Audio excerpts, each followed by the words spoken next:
새벽 3시, 온몸을 찢는 듯한 고통에 잠에서 깼습니다. 식은땀이 순간 잠옷을 적셨죠. 저는 허둥지둥 휴대폰을 찾아 남편 이현우에게 전화를 걸었지만 그의 번호는 전원이 꺼져 있다는 메시지만 흘러나왔습니다.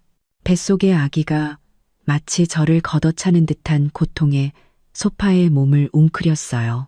식탁 위에 놓인 산모 수첩을 집어들자 임신 39주, 언제든 출산 가능이라는 글씨가 눈에 들어왔습니다. 이를 악물고 동네 병원에 전화를 걸자 간호사는 상황이 위급하니 빨리 구급차를 부르라고 했습니다. 구급차의 사이렌 소리가 밤의 정적을 깨뜨릴 때쯤 저는 벽을 짚고 간신히 현관으로 향했습니다. 현관에는 어제 현우가 벗어둔 양복이 놓여 있었죠.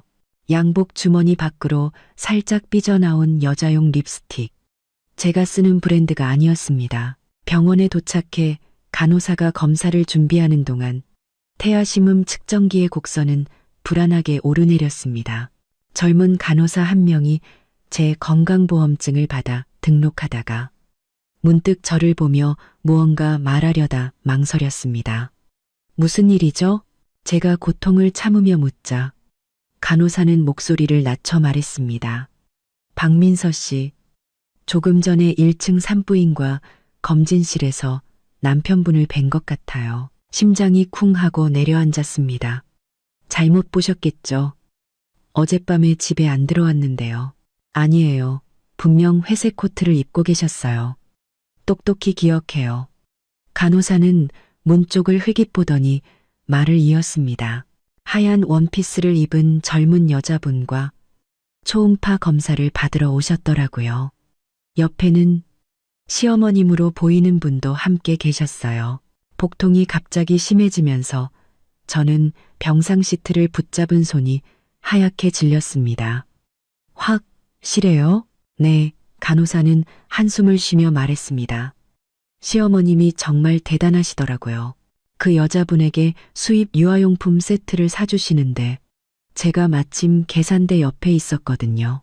가격이 자그마치 880만 원이었어요. 쨍그랑. 제 손에 들려있던 물컵이 바닥으로 떨어져 박살이 났습니다. 쏟아진 물이 간호사의 하얀 신발을 적셨죠. 880만 원짜리 유아용품이라니. 최근 현우의 회사가 확장하면서 자금이 부족하다고 했었습니다. 제가 임신 후에 산후조리 도우미를 고용하고 싶다고 했을 때 시어머니 김영희 여사는 돈 아까운 줄 모르는 며느리라며 저를 몰아세웠습니다. 요즘 여자들은 애 하나 낳는 걸로 유난 떤다면서요. 그런데 지금 그들은 다른 여자와 함께 산부인과에 와서 880만 원을 쓰고 있었던 겁니다. 간호사가 바닥에 물을 닦으며 말했습니다. 민서 씨, 진정하세요. 의사 선생님이 안정을 취해야 한다고 하셨어요. 저는 천장의 형광등을 멍하니 바라보았습니다.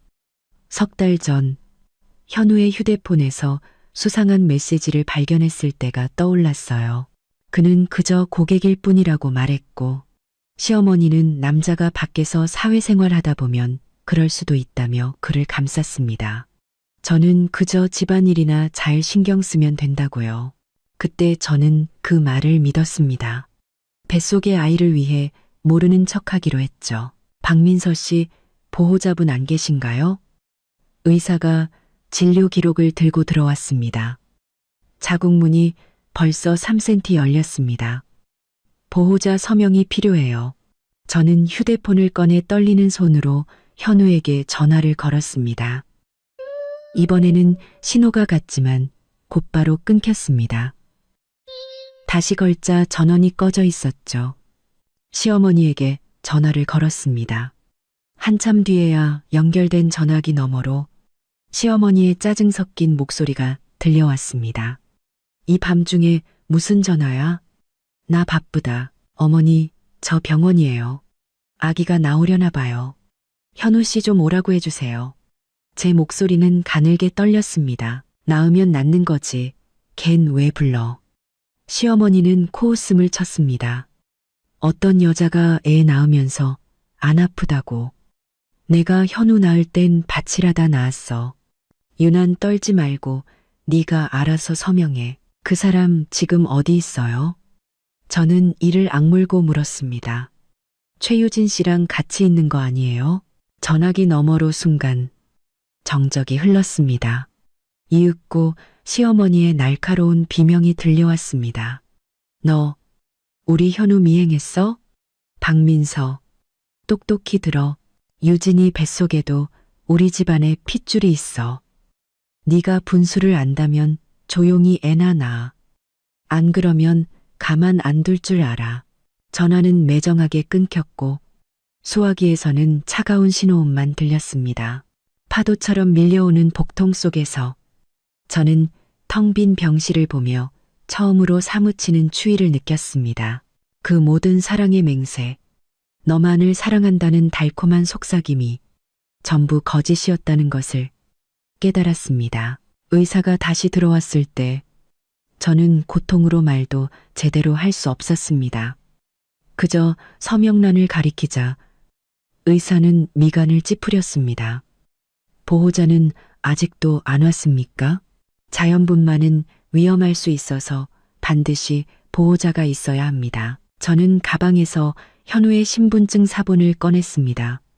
예전에 그가 신분증을 깜빡할까봐 늘 가지고 다니던 것이었죠. 의사는 한숨을 쉬며 간호사에게 분만 대기실로 옮기라고 지시했습니다. 대기실에는 다른 산모 2명이 더 있었습니다. 모두 가족들이 곁을 지키며 물을 먹여주고 땀을 닦아주는 등 따뜻하고 소란스러운 분위기였죠. 오직 제 침대 옆만 텅 비어 있었습니다. 혈압을 재러 온 간호사는 동정 어린 눈빛으로 저를 바라보았습니다. 새벽 5시 자궁문은 5cm까지 열렸습니다. 고통에 온몸이 떨렸고 간호사가 놓아준 무통주사 덕분에 겨우 숨을 돌릴 수 있었습니다. 저는 다시 현우에게 전화를 걸었습니다. 이번에는 그가 받더군요. 전화기 너머 현우의 목소리는 짜증으로 가득했습니다. 나 바쁘니까 용건만 간단히 해. 나 병원이야. 곧 아기가 나올 것 같아. 와줘. 제 목소리는 쉬어 있었습니다. 나으면 낫는 거지. 내가 가봤자 뭘 도와주겠어? 그는 가볍게 웃으며 말했습니다. 유진 씨가 방금 검사를 마쳤는데 유산기가 좀 있대. 내가 옆에 있어 줘야 해. 유산기라니요. 저는 실소를 터뜨렸지만 눈물은 뺨을 타고 흘러내렸습니다. 그럼 나는 이현우, 나도 당신 아내야. 당신 아이를 뱃속에 품고 지금 분만실에 누워 있다고. 그런데 당신은 다른 여자 곁을 지키고 있는 거야? 박민서, 말기 좀 알아들어. 그의 목소리가 커졌습니다. 유진 씨는 어리고 약해서 충격받으면 안 돼. 당신은 겪어봤잖아. 강하게 버텨. 나 이쪽 일 끝나면 바로 갈게. 알았지? 됐어. 저는 전화를 끊고 그의 번호를 차단했습니다. 그때 간호사가 진료비 청구서를 들고 들어왔습니다. 박민서 씨, 입원 보증금이 부족해요. 300만 원을 더 내셔야 합니다. 보호자분께 연락해서 처리해 주세요. 휴대폰으로 잔액을 확인하니 고작 몇십만 원이 전부였습니다. 결혼 후 제 월급 통장은 현우가 관리했습니다. 남자가 돈을 관리해야 안정적이라면서 매달 생활비로 20만 원만 줬거든요. 이를 악물고 시어머니에게 다시 전화를 걸었습니다. 수십 번의 신호음 끝에 겨우 연결된 전화기 너머로 시어머니의 고함이 들려왔습니다. 또 무슨 일이야? 사람을 들들 볶는구나. 어머니, 병원에서 보증금 300만 원을 더 내라고. 돈 없어. 시어머니는 제 말을 잘랐습니다.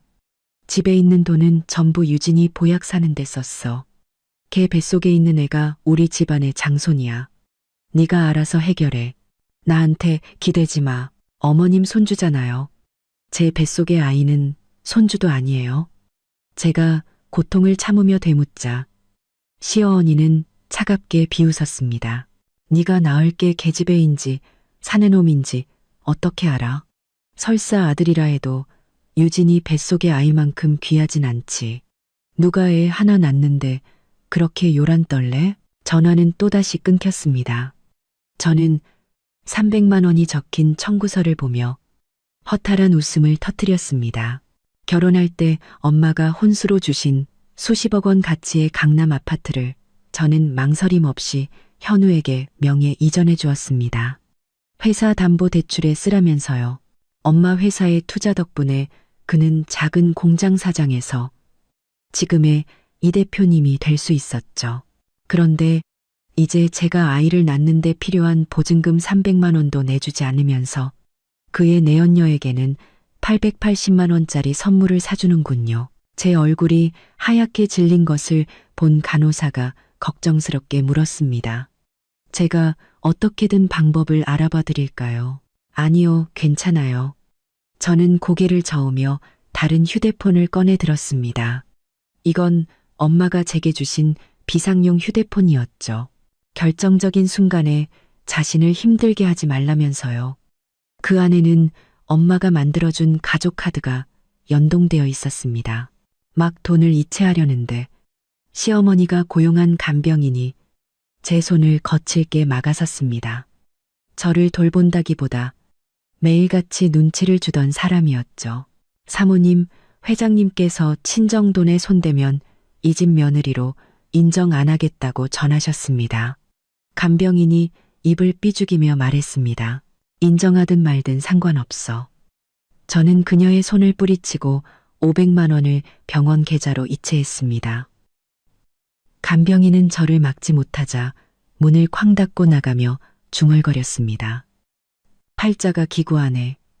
좋은 시절 다 놔두고 사서 고생을 하니. 병실은 다시 조용해졌습니다. 창밖은 이미 동이 터오고 있었고 햇살이 침대 시트 위로 따스하게 내리쬐었지만 제 마음은 얼음장처럼 차가웠습니다. 자궁수축은 점점 잦아졌고 의사는 점심때쯤 아기가 나올 것 같다고 했습니다. 저는 휴대폰에 저장된 엄마의 번호를 보며 망설이다 결국 전화를 걸지 않았습니다. 엄마는 지금 해외에서 중요한 사업을 논의 중이었고 걱정을 끼치고 싶지 않았습니다. 고통의 정신이 혼미해질 때쯤 옆 침대 산모가 남편에게 애교 섞인 목소리로 말하는 소리가 들렸습니다.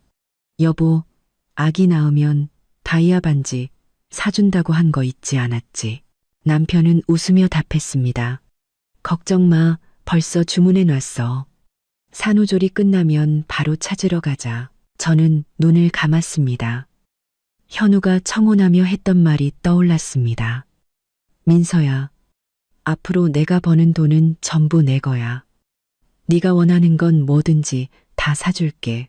정말이지 지독한 아이러니였습니다. 간호사가 마지막 검사를 하러 들어와 부드럽게 말했습니다. 박민서 씨, 준비되셨나요? 이제 분만실로 가겠습니다. 저는 고개를 끄덕였습니다. 분만실로 이동하는 동안 복도에는 수많은 사람들이 오갔지만 제가 기다리는 사람은 단 한 명도 없었습니다. 뭐, 괜찮습니다. 그런 사람들은 제 아이가 태어나는 순간을 볼 자격이 없으니까요. 전화가 연결되는 순간 휴대폰을 쥔 제 손마디가 하얗게 질렸습니다. 분만실 박복도의 불빛은 창백했고 눈앞이 캄캄해지며 제 거친 숨소리만 들려왔습니다. 엄마. 첫마디를 내뱉자마자 눈물이 이불 위로 툭툭 떨어졌습니다. 엄마, 윤지혜 회장님의 목소리가 수화기를 통해 들려왔습니다. 평소처럼 침착했지만 미세하게 긴장감이 섞여 있었죠. 민서야, 진정하고 천천히 말해봐. 아기가 나오려는 거니? 김 박사님 보내줄게. 아니, 그게 아니라. 저는 코를 훌쩍이며 간호사에게 들은 이야기, 현우의 부재중 전화, 시어머니의 모진 문자 메시지를 전부 쏟아냈습니다. 880만 원짜리 수입 유아용품 세트 이야기를 할 때는 목이 메어 말을 잇지 못했습니다. 전화기 너머로 약 10초간의 침묵이 흘렀고 쨍그랑 하고 무언가 깨지는 소리가 들렸습니다. 세상에 미쳤구나. 엄마의 목소리가 날카롭게 높아져 제 귀가 먹먹해졌습니다. 이현우, 그 배은망덕한 놈. 내가 처음부터 투자를 해주는 게 아니었는데. 김영희 그 여자도 분수 모르는 늙은이고. 민서야, 기다려. 엄마가 지금 갈게. 엄마, 저는 아무 말도 하지 마. 엄마는 제 말을 끊고 다시 단호한 목소리로 말했습니다. 김 박사님은 산부인과 최고 권위자야. 지금 병원으로 가고 계셔. 강 변호사도 준비시켰어. 입원비는 내가 방금 내 통장으로 5천만 원 보냈으니 부족하면 더 말하고. 너는 지금 아무 생각 말고 아기 낳을 준비만 해. 하늘이 무너져도 엄마가 막아줄게. 전화를 끊은 지 30분도 채 되지 않아 병실 문이 열리고 김 박사님이 간호사 2명과 함께 들어왔습니다. 박민서 씨, 윤 회장님께서 순조롭게 출산할 수 있도록 최선을 다하라고 하셨습니다. 곧이어 강 변호사도 도착했습니다.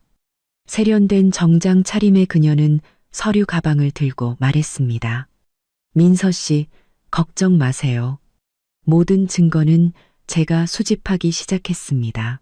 출산 후에 바로 절차 진행하죠. 그들이 분주하게 움직이는 모습을 보니 긴장했던 마음이 조금은 놓였습니다.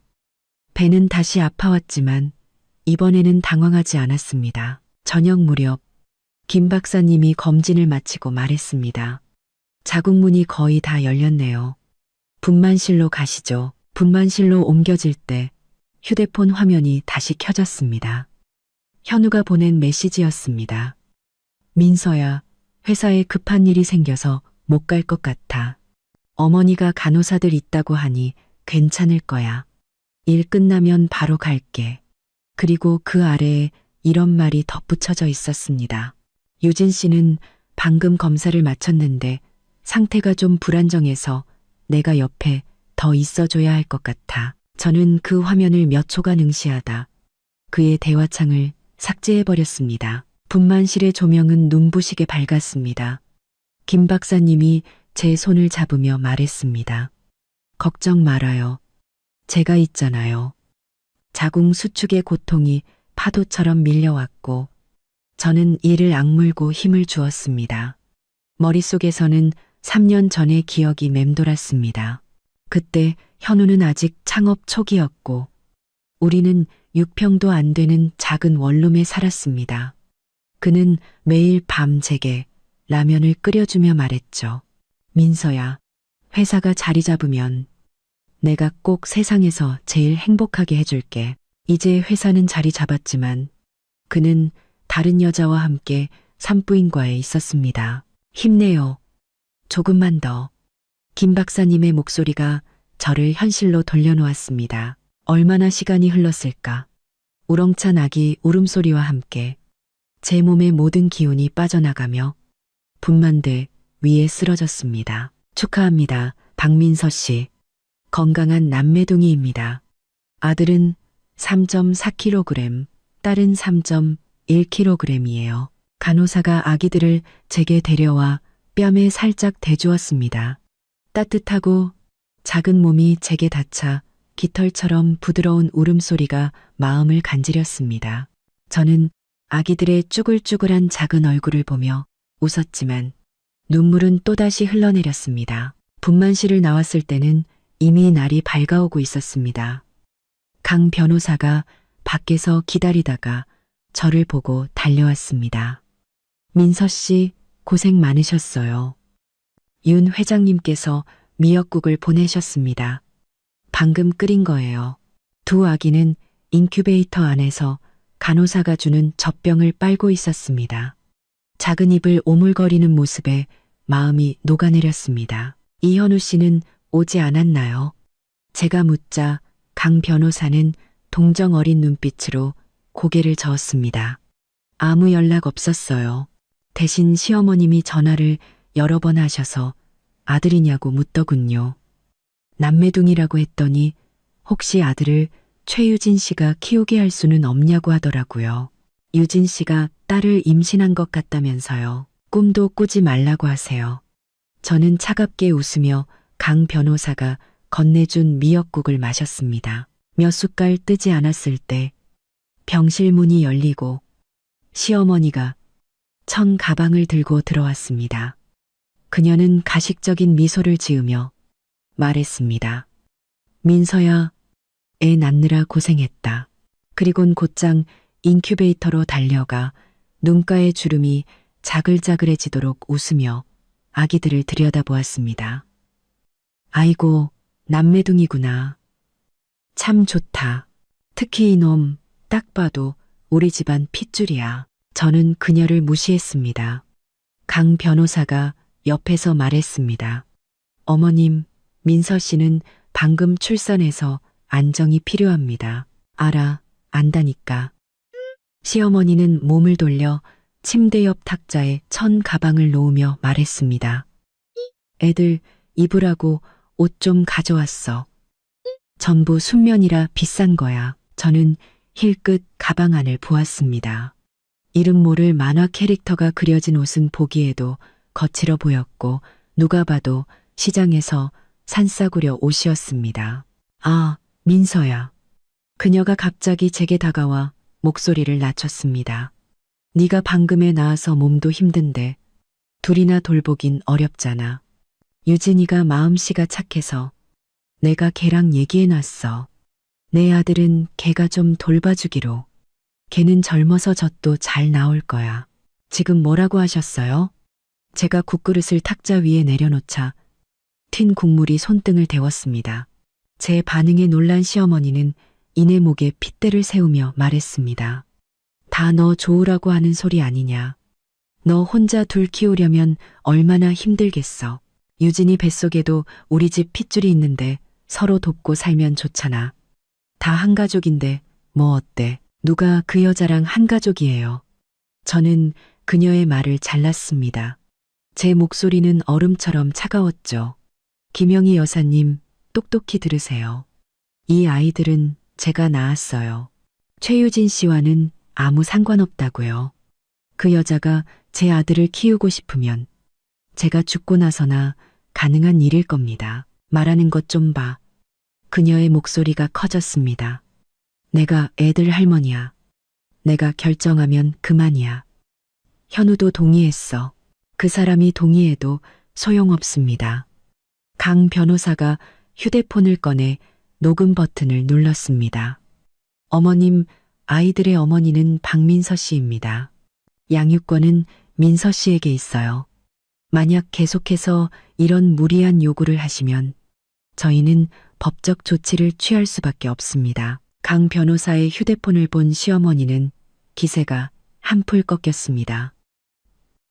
그냥 한번 해본 소리 가지고 뭘 그렇게까지. 바로 그때 이현우가 문을 열고 들어왔습니다. 구겨진 셔츠 차림에 눈밑은 퀭했죠. 그는 시어머니를 보자마자 물었습니다. 어머니, 민서 아들 낳았어요? 딸 낳았어요? 남매둥이야. 시어머니가 반갑게 그를 인큐베이터로 이끌었습니다. 너 이리 와서 봐. 이놈 얼마나 늠름한지. 현우의 시선은 아기들에게 잠시 머물렀다가 무표정한 얼굴로 제게 향했습니다. 민서야, 고생했어. 이제야 와? 제가 그를 쳐다보며 물었습니다. 최유진 씨는 이제 괜찮대? 그의 얼굴이 순간 굳어지며 목소리가 낮아졌습니다. 민서야, 억지 좀 부리지 마. 유진 씨 상태가 안 좋아서 내가 안 챙겨줄 수가 없었어. 그럼 나는? 저는 배에 수술 자국을 가리켰습니다.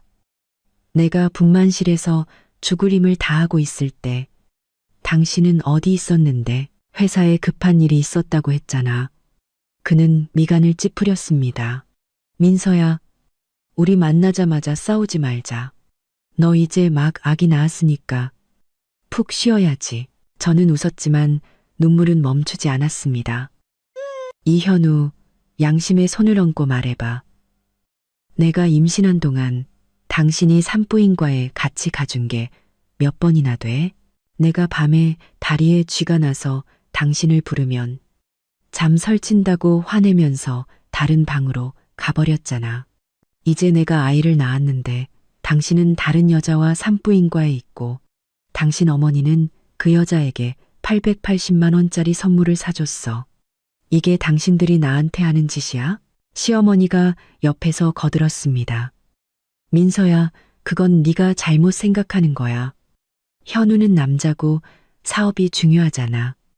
유진이도 우리 집 아이를 가졌으니 챙겨주는 게 당연하지. 닥치세요. 저는 소리쳤습니다. 가슴이 답답해져 왔죠. 현우는 시어머니를 감싸며 얼음장 같은 표정으로 말했습니다. 박민서, 너 정말 너무하는구나. 어떻게 우리 엄마한테 소리를 질러? 너 아무래도 산후 우울증인가 보다. 일단 푹 쉬어. 나 먼저 갈게. 그가 돌아서서 나가려 할 때 제가 그를 불러 세웠습니다. 이현우, 우리 이혼해. 그의 발걸음이 멈췄지만 돌아보지는 않았습니다. 그저 차갑게 말할 뿐이었죠. 쓸데없는 소리 하지 마. 병실 문이 세게 닫히고 시어머니도 저를 한번 쏘아보고는 그를 따라 나갔습니다. 방 안은 다시 조용해졌고 아기들의 고른 숨소리만 들려왔습니다. 강 변호사가 제게 휴지를 건네며 말했습니다. 민서 씨, 저런 사람들 때문에 속상해하지 마세요. 그럴 가치도 없어요. 저는 눈물을 닦고 인큐베이터 안에 두 아기를 보며 문득 웃음이 나왔습니다. 이현우, 김영희, 그리고 최유진. 당신들이 내게 진 빚. 내가 반드시 이자까지 쳐서 하나도 빠짐없이 돌려받을 테니까. 이현우가 떠난 후 제가 잠시 누워 있는데 인큐베이터 안에서 딸아이가 깨어났습니다. 작은 입술을 오물거리며 금방이라도 울음을 터뜨릴 것 같았죠. 제가 몸을 일으키려 하자 강 변호사가 저를 부축했습니다. 민서 씨, 움직이지 마세요. 제가 할게요. 그녀는 조심스럽지만 서툰 동작으로 아기를 안아 올렸습니다. 아기는 마치 익숙한 냄새를 맡은 듯 그녀의 품에 파고들며 울음을 그쳤습니다. 아이가 참 순하네요. 강 변호사가 웃으며 말했습니다. 민서 씨를 닮아서 동시에 보여요. 저는 미소 지었지만 마음 한구석은 무거웠습니다. 이 아이들은 태어나자마자 이런 가정을 마주해야 한다니 생각할수록 가슴이 아팠습니다. 점심때쯤 시어머니가 다시 찾아왔습니다. 이번에는 중년 여성 한 명을 데리고 와서는 먼 친척 동생인데 아이들을 돌봐주러 왔다고 했습니다. 민서야, 이쪽은 내 이모뻘 되는 분이야. 아주 부지런한 사람이니까 너 좀 도와주라고 했어. 그 여자는 손을 비비며 인큐베이터를 뚫어져라 쳐다보며 어색하게 웃었습니다. 세댁, 안녕하세요. 저는 왕춘자라고 해요. 앞으로 잘 부탁드립니다. 저는 그녀를 힐끗 쳐다보고 아무 말도 하지 않았습니다. 강 변호사가 옆에서 말했죠. 어머님, 민서 씨는 간호사와 도우미가 있으니 이모님까지 번거롭게 해드릴 필요는 없을 것 같습니다. 그게 무슨 소리야? 시어머니가 즉시 반박했습니다. 남의 손에 맡기는 것보다 가족이 돌보는 게 훨씬 낫지. 그리고 이 아이는 우리 집안의 귀한 장손인데 당연히 우리 식구가 지켜봐야 안심이 되고 그녀는 왕춘자에게 눈짓을 보냈고 왕춘자는 인큐베이터로 다가가 아들을 안으려 했습니다. 손대지 마. 제가 날카롭게 소리치자 배의 상처가 옥신거렸습니다. 누구 마음대로 내 아이에게 손을 대는 거죠? 왕춘자는 겁을 먹고 뒤로 물러섰습니다. 시어머니는 얼굴을 굳히며 말했습니다. 민서야, 너 왜 그래? 춘자도 다 좋은 마음으로. 좋은 마음이요? 저는 비웃었습니다. 제 아들을 최유진에게 데려가려는 거겠죠. 무슨 헛소리야. 시어머니의 목소리가 커졌습니다.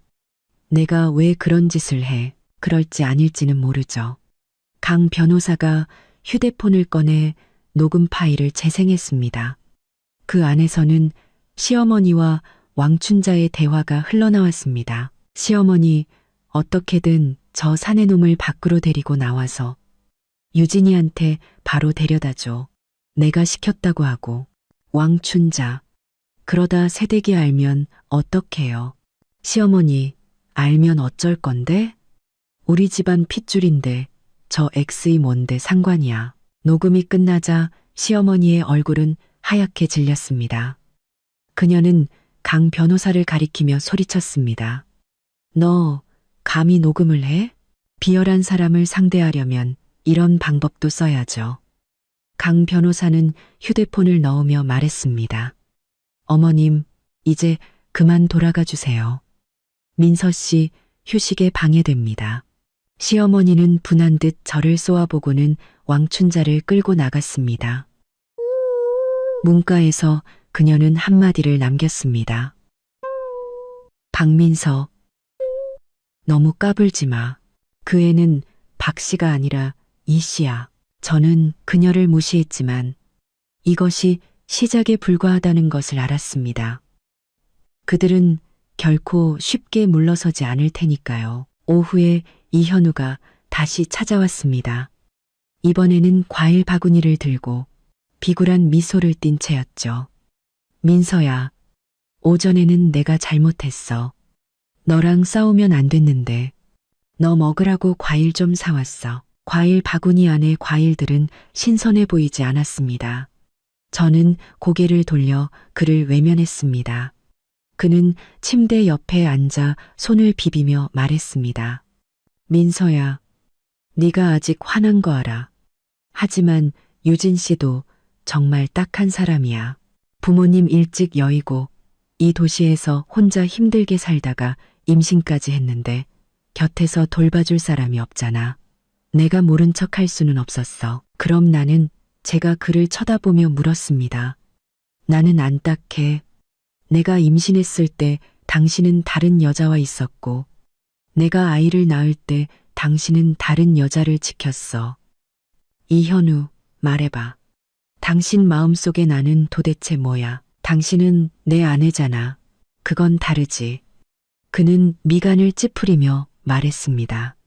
민서야, 제발 좀 너그럽게 넘어가 주면 안 돼?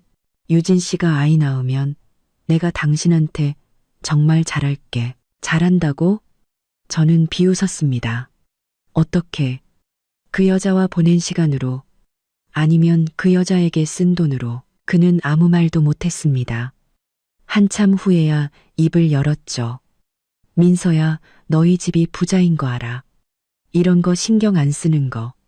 하지만 유진 씨는 달라. 닥쳐. 저는 그의 말을 잘랐습니다. 우리 집 돈 얘기 꺼내지 마. 이현우, 잊었어? 당신 회사가 오늘날 어떻게 이 자리까지 왔는지. 우리 엄마가 투자해주지 않았다면 당신은 아직도 그 작은 원룸에서 라면이나 끓이고 있었을 거야. 그의 얼굴이 굳어졌습니다. 박민서, 꼭 그런 얘기를 해야겠어? 우리 사이의 사랑이 네 눈에는 고작 돈으로밖에 안 보여? 그럼 뭔데? 제가 그를 쏘아보았습니다. 당신이 최유진과 산부인과에 가고 당신 어머니가 그 여자에게 880만 원짜리 선물을 사줄 때 그때는 우리 사랑을 생각했어. 그는 벌떡 일어났습니다. 너랑은 말이 안 통한다. 네가 알아서 반성 좀 해봐. 그가 돌아서서 나가다가 과일 바구니를 발로 차 넘어뜨렸습니다. 바닥에 뒹구는 과일들을 보며 저는 지독한 아이러니를 느꼈습니다. 이 남자는 제가 알던 그 이현우가 더는 아니었습니다. 이현우가 떠난 후 저는 강 변호사에게 말했습니다. 변호사님, 준비해 주세요. 이제 우리가 반격할 차례예요. 강 변호사는 고개를 끄덕였습니다. 네, 윤 회장님께도 연락해서 준비하시라고 말씀드리겠습니다. 다음 날 아침, 제가 아침 식사를 막 마쳤을 때 이현우와 시어머니 그리고 최유진이 함께 병실로 들어왔습니다. 최유진은 분홍색 원피스를 입고 있었고 배는 제법 불러 있었죠. 그녀는 의기양양한 미소를 띤 채 말했습니다. 박민서 씨, 죄송해요. 쉬는데 방해했네요. 그냥 아기들이 보고 싶어서 와봤어요. 시어머니가 거들었습니다. 그래, 민서야. 유진이도 다 좋은 마음으로 온 거야. 쟤도 임신해서 몸이 무거운데 일부러 널 보러 왔잖니.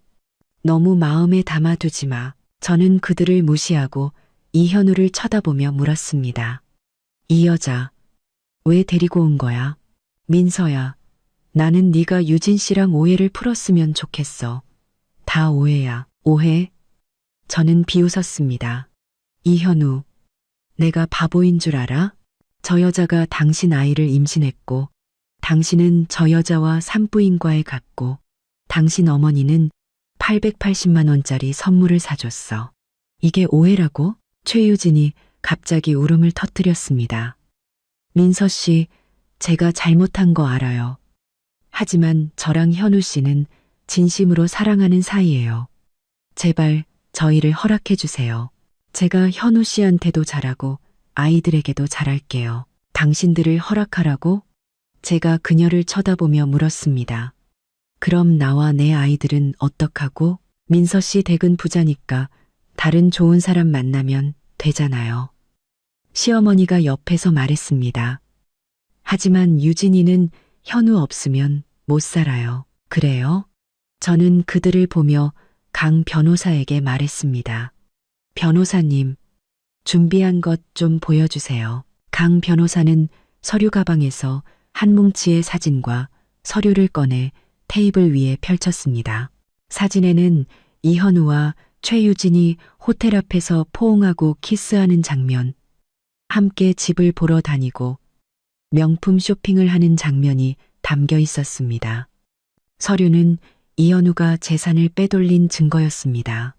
그는 회사 지분과 우리가 결혼 후에 산 집을 모두 시어머니 명의로 돌려놓았더군요. 이현우와 시어머니의 얼굴이 새하얗게 질렸습니다. 최유진도 울음을 멈추고 멍하니 사진을 바라보았습니다. 이현우, 제가 그를 쳐다보며 물었습니다. 이거 어떻게 설명할래? 그는 입을 열었지만 아무 말도 하지 못했습니다. 시어머니가 다급하게 외쳤습니다. 이건 다 가짜야. 너희가 조작한 거지? 가짜라고요? 강 변호사가 감정 보고서를 꺼내 보였습니다. 이것은 전문기관에서 발급한 보고서로 사진과 서류가 모두 사실임을 증명합니다. 믿지 못하시겠으면 직접 다른 기관에 의뢰해 보시죠. 시어머니는 더 이상 아무 말도 하지 못했습니다. 이현우, 제가 그를 보며 말했습니다. 우리 이혼해. 그가 갑자기 고개를 들었습니다. 민서야, 내가 잘못했어. 제발 한 번만 더 기회를 줘. 기회. 제가 그의 말을 잘랐습니다. 나는 당신에게 수많은 기회를 줬어. 하지만 당신은 단 한 번도 그 기회를 소중히 여기지 않았지. 당신이 최유진과 산부인과에 가고 당신 어머니가 그 여자에게 수입 명품을 사줄 때 이런 날이 올 거라는 생각은 못했어? 저는 말을 이었습니다. 나는 당신이 빈손으로 나갈 것을 요구해. 회사는 내 것, 집도 내 것, 두 아이의 양육권도 내 거야. 동의하면 조용히 이혼해 줄게. 동의하지 않으면 법정에서 보자고. 그때가 되면 이 증거들 때문에 당신은 아무것도 얻지 못하고 사회적으로 매장당하게 될 거야. 이현우의 얼굴은 종이처럼 하얗게 질렸고 온몸을 부들부들 떨었습니다. 시어머니가 갑자기 제게 달려들어 때리려 했지만 강 변호사가 막아섰습니다. 이 나쁜 X, 너 처음부터 다 계획했지? 우리 집 재산을 다 삼키려고. 재산? 저는 비웃었습니다. 이 회사는 원래 우리 집 돈으로 세운 거고 집도 제가 계약금을 냈어요. 전부 증거가 있는데 법원이 누구 손을 들어줄 것 같아요? 시어머니는 아무 말도 못하고 바닥에 주저앉아 울기 시작했습니다. 상황이 불리해진 것을 안 최유진은 슬금슬금 문 쪽으로 뒷걸음질 쳤습니다. 최유진 씨, 어딜 그렇게 급하게 가세요? 제가 그녀를 불러 세웠습니다. 이 사진들에는 당신 모습도 있네요. 만약 법정까지 가게 되면 당신한테도 좋을 거 없을 텐데요. 그냥 조용히 이현우 씨를 떠나서 착실한 남자 만나 시집 가는 게 어때요? 최유진의 얼굴이 불그락푸르락해지더니 서둘러 밖으로 도망쳤습니다. 이현우는 바닥에 주저앉은 시어머니를 보다가 제 앞에 갑자기 무릎을 꿇었습니다. 민서야, 내가 잘못했어. 정말이야. 제발 한 번만 더 기회를 줘. 다시는 유진이 만나지 않을게. 너와 아이들에게 평생 잘할게. 저는 그를 보며 마음속에 아무런 동요도 느끼지 못했습니다. 한 번 배신한 사람은 다시는 용서받을 자격이 없습니다. 강 변호사님, 경비원 불러서 이 사람 끌어내세요. 강 변호사가 부른 경비원 2명이 들어와 바닥에서 울부짖는 이현우를 강제로 끌어냈습니다. 병실은 마침내 조용해졌습니다. 저는 테이블 위의 증거들을 보며 마음이 한결 가벼워지는 것을 느꼈습니다. 이현우, 김영희, 이것은 시작에 불과해. 당신들이 내게 진 빚, 내가 하나도 빠짐없이 다 받아낼 테니까. 이현우가 끌려나간 지 사흘째 되던 날, 저는 마침내 침대에서 내려와 걸을 수 있게 되었습니다. 병실 창문으로 햇살이 쏟아져 들어와 인큐베이터 위에서 잠든 2 아기를 따뜻하게 비추었습니다. 강 변호사가 사과를 깎으며 말했습니다. 민서 씨, 아이들이 정말 사랑스럽네요. 퇴원하면 돌보기가 더 수월해질 거예요. 저는 고개를 끄덕이며 퇴원 후에 어디로 이사할지 생각했습니다. 이전에 살던 신혼집은 끔찍한 기억으로 가득 차 있어 더 이상 머물고 싶지 않았습니다. 엄마는 이미 강남의 한 고급 아파트를 제게 마련해 주셨죠. 그때 병실 문이 열리고 최유진이 배를 받치고 들어왔습니다. 그녀는 하얀색 캐시미어 코트를 입고 옅은 화장을 한 채 지난번보다 훨씬 세련된 모습이었습니다. 그녀는 제 침대로 다가와 가식적인 미소를 지으며 말했습니다. 박민서 씨, 이제 걸을 수 있게 되셨다면서요? 축하해 주러 왔어요. 저는 그녀를 무시하고 아이들을 바라보았습니다. 그녀는 아랑곳하지 않고 옆 의자에 앉았습니다. 민서 씨, 사실 오늘 온 건 당신과 진지하게 이야기하고 싶어서예요. 감정이라는 게 억지로 되는 게 아니잖아요. 당신과 할 얘기 없어요. 제가 차갑게 말했습니다.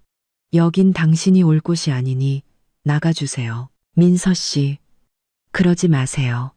그녀는 한숨을 쉬며 말했습니다. 제가 미운 거 알지만 저도 현우 씨를 진심으로 사랑해요. 보세요. 우리에게도 곧 아이가 태어날 거예요. 그는 앞으로 우리 모자에게 잘해줄 거예요. 그게 뭐 어쨌다고요? 제가 그녀를 쳐다보며 물었습니다. 그가 당신들에게 잘해주는 것이 나와 내 아이들에게 준 상처를 없앨 수 있나요? 그런 뜻이 아니에요. 그녀는 서둘러 말했습니다. 그저 현실을 직시하라는 거죠. 현우 씨 마음은 이미 당신에게서 떠났어요. 이혼을 미뤄봤자 당신에게 좋을 게 하나도 없어요. 내게 좋을 게 없다고요? 저는 비웃었습니다. 최유진 씨, 잊었나 본데 이현우 씨 회사가 누구 돈으로 세워졌고 지금 사는 집은 누가 계약금을 냈는지, 만약 우리 엄마가 투자를 철회하면 그가 지금처럼 당신에게 돈을 펑펑 쓸 수 있을 것 같아요? 최유진의 얼굴색이 변했지만 그녀는 애써 태연한 척 말했습니다. 겁주지 마세요.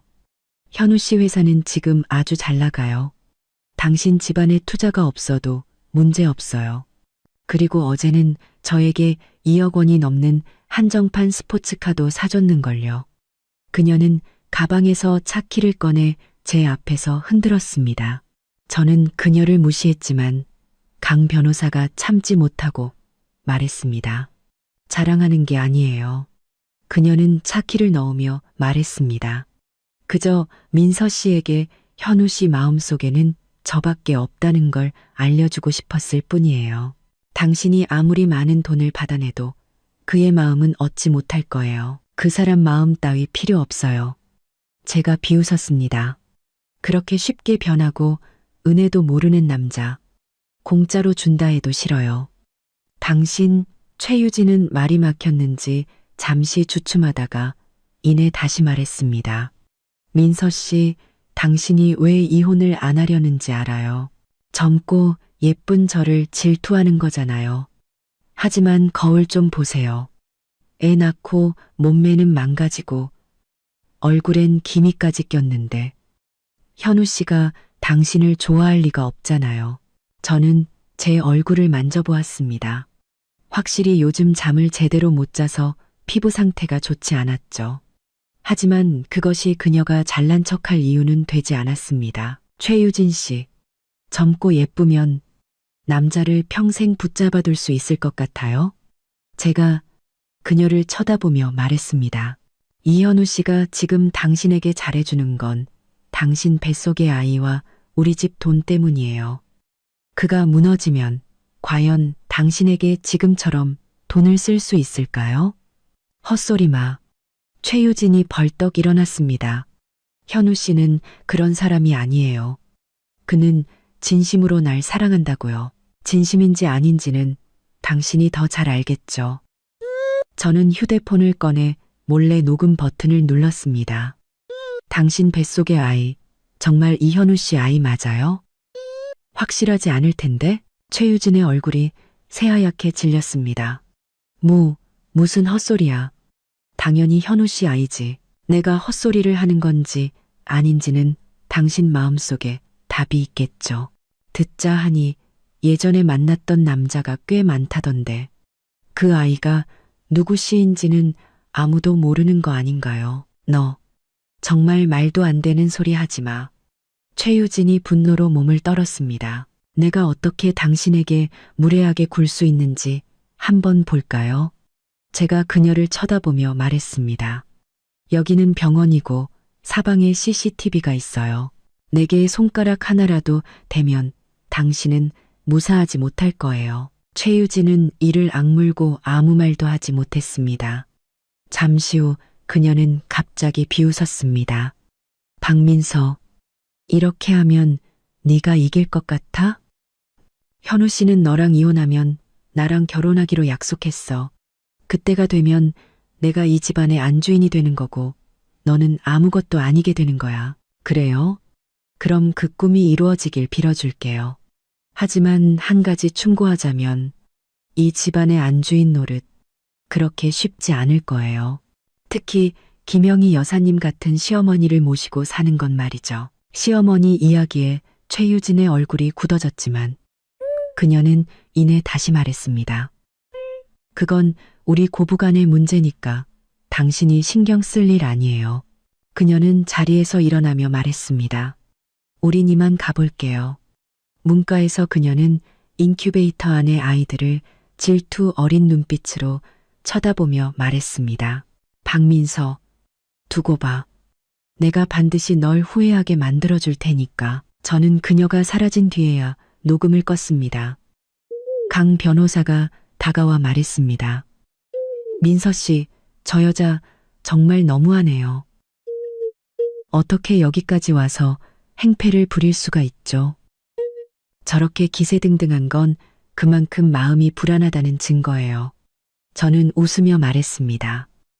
이현우가 정말 자신과 결혼할 거라고 믿는 걸 보면 참 순진하네요. 오후에 이현우에게서 전화가 왔습니다.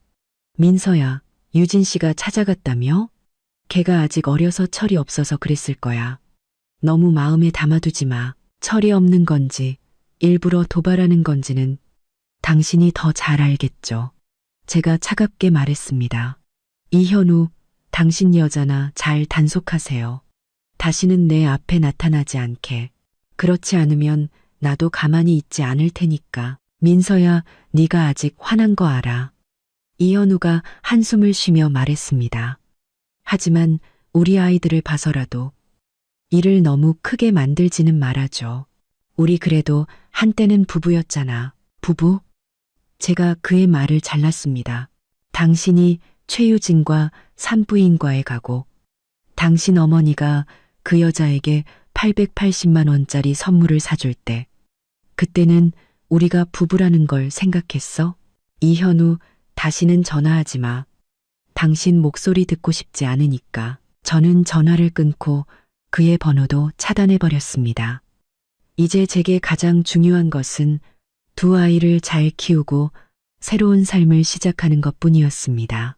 이현우와 최유진에게 진 빚은 언젠가 반드시 돌려받을 테니까요. 퇴원하는 날 햇살이 눈부셨습니다. 제가 딸을 안고 강 변호사가 아들을 안고 병원 건물을 나서자 시어머니가 친척 무리를 이끌고 입구를 막고 있었습니다. 그들은 악독한 며느리가 시댁을 망친다고 적힌 현수막까지 들고 있었죠. 시어머니는 저를 보자마자 미친 듯이 달려들었지만 경호원들에게 막혔습니다. 박민서, 이 독한 것, 우리 집안을 이렇게 망쳐놓고 애들까지 데리고 도망가려고? 어림없어. 친척들도 거들었습니다. 애들은 두고 가. 이씨 집안 핏줄인데 네가 왜 데려가? 저는 침착하게 강 변호사에게 경찰에 신고하라고 말했습니다.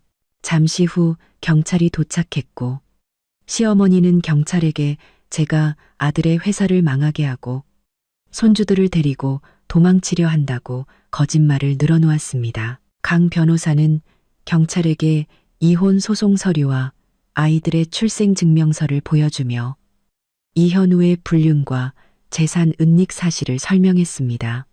또한 시어머니가 병원 앞에서 소란을 피우고 아이들을 빼앗으려 한 행위는 협박 및 유괴미수 혐의에 해당할 수 있으며 모든 상황이 병원 CCTV에 녹화되었고 녹음 파일도 있다고 덧붙였습니다. 상황이 불리해지자 시어머니와 친척들은 경찰서로 연행되었습니다. 저는 차를 타고 그곳을 떠나며 경찰차 안에서 울부짖는 시어머니의 모습을 보았습니다. 참으로 비참한 광경이었습니다. 그날 저녁 이현우가 낯선 번호로 전화를 걸어왔습니다. 그는 어머니가 경찰서에 있다는 사실에 분노하며 저를 비난했습니다. 제가 상황을 설명하자 그는 결국 목소리를 낮추고 어머니를 꺼내달라고 애원했습니다. 꺼내줄 수는 있지만 조건이 있어요. 제가 말했습니다. 이혼 서류에 서명하고 재산을 포기하세요. 그렇지 않으면 당신 어머니는 감옥에서 여생을 보내게 될 거예요. 전화기 너머로 긴 침묵 끝에 그의 절망적인 목소리가 들려왔습니다. 알았어. 당신 말대로 할게. 다음 날 이현우가 초췌한 모습으로 찾아왔습니다. 그는 아이들을 보며 다시 한번 기회를 달라고 애원했지만 저는 단호하게 거절했습니다.